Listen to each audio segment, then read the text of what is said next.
গ্রামের বাড়িতে আমাদের খাসির মাংস দিয়ে বিরিয়ানি রান্নার প্রস্তুতি চলছে। হঠাৎ করে সে বলতেছে সবাইকে নিজ হাতে খাসির মাংসের বিরিয়ানি রান্না করে খাওয়াবে। ওই তো আমরা তারই সবাই প্রস্তুতি নিচ্ছিলাম।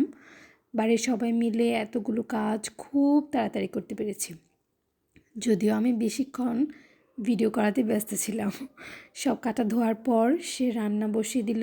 প্রথমে তেল দিয়ে তাতে পেঁয়াজ রসুন দিয়ে ভেজে নিচ্ছিল, সাথে গরম মশলাও তেলে দিয়ে দিয়েছে। গরম মশলা তেলে ছেড়ে দিলে স্মেলটা একটু ভালো আসে, আই থিঙ্ক আমার ভালো লাগে আর কি। তারপর হচ্ছে তাতে লবণ দিয়ে দিল। পাশে থেকে কে যেন বলছিল লবণটা পেঁয়াজের মধ্যে ছেড়ে দাও।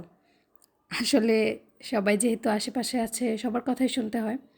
তারপর সেখানে আদা বাটা সব বাটা মশলাগুলো দিয়ে দিচ্ছিল।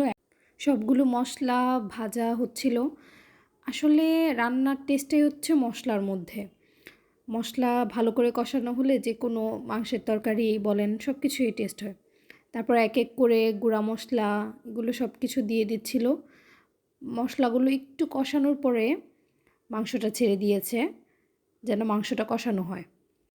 তারপর মাংসটাকে নেড়ে নিচ্ছিল ভালো করে। একজনকেও না ধরলে নাড়াই যাচ্ছিল না, কারণ এটা হচ্ছে ইটের চুলা।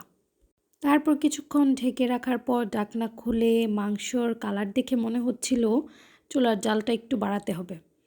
বাড়ানোর পর তাতে এক এক করে মশলার প্যাকেট দিয়ে দিচ্ছিল।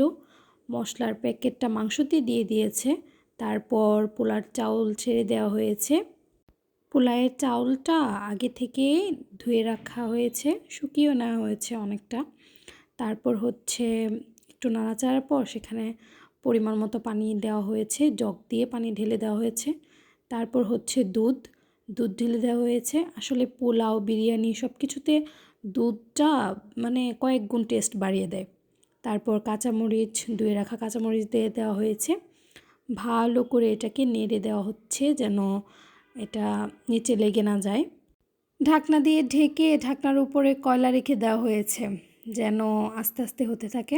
তারপর ঢাকনা উঠিয়ে এপাশ ওপাশ করে নেড়ে দিয়ে এই তো সার্ভ করা হয়ে গেছে। প্রথমে আমি আনাফের জন্য তুলে নিলাম। সে তো খুব খুশি, মুখ দেখেই মনে হচ্ছে, হ্যাঁ কালারটা দেখে মনে হচ্ছে এখন তার খাওয়ার পালা। মুখে দিতেই তার এক্সপ্রেশন দেখে তো বুঝতেই পারছেন।